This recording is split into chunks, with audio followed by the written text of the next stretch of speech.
देवाचं अस्तित्व. शिट्टी वाजली. गार्डननं हिरवा झेंडा दाखवला.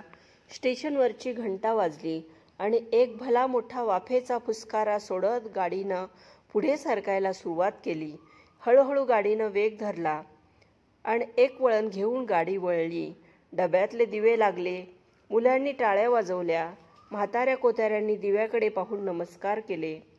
त्यांना तसे करताना पाहून समोरच्या बाकावर बसलेल्या मुलाने आईला प्रश्न केला, आई, आजोबांनी कुणाला नमस्कार केला ग?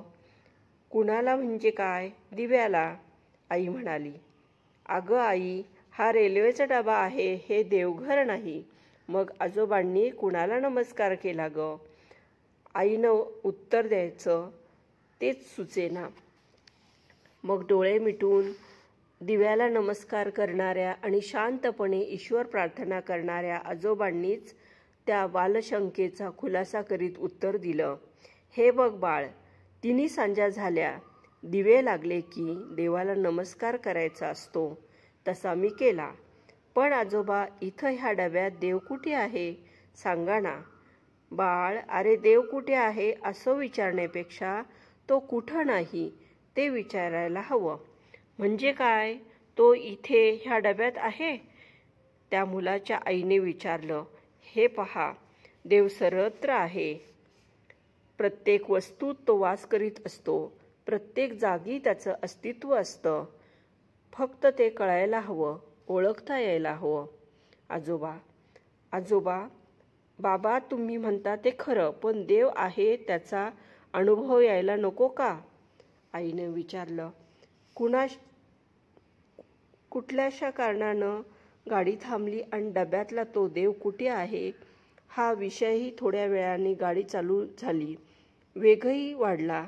बाहेरचं जग पाहायला तो लहान मुलगा धावतच खिडकीजवळ जाऊन उभा राहिला. आजोबांनी खिशातला हरिपाठ काढून वाचायला सुरुवात केली. आई कसल्याशा विचारात गर्क झाली होती आणि अरे बाळ, सरक मागे, ये असं म्हणत आजोबांनी त्या मुलाला दूर केलं. मात्र एक भली मोठी बॅग नेमकी त्या जागेवर खाली पडली जिथे तो लहान मुलगा उभा होता तिथे. जर तो मुलगा तिथं खिडकीजवळ उभा असता तर त्याचा कपाळ मोक्ष झाला असता. आवाजासरशी आईनं चमकून पाहिलं आणि प्रेमाने मुलाला जवळ घेतलं. ती म्हणाली, अगदी देवासारखे धावलास हो तुम्ही. आता जर तुम्ही मुलाला मागे ओढलं नसतं तर? तिच्या डोळ्यातून अश्रू पाझरू लागले. हातातला हरिपाठ मस्तकी लावत आजोबा म्हणाले, मी तुमच्या मुलाला वाचवलं नाही. तो आहे ना, सर्वव्यापी देव. त्यानं वाचवलं त्याला. देव कुठे आहे ह्याचं उत्तर आणि अनुभव मिळताच आईनेही त्या अज्ञात शक्तीला नमस्कार केला.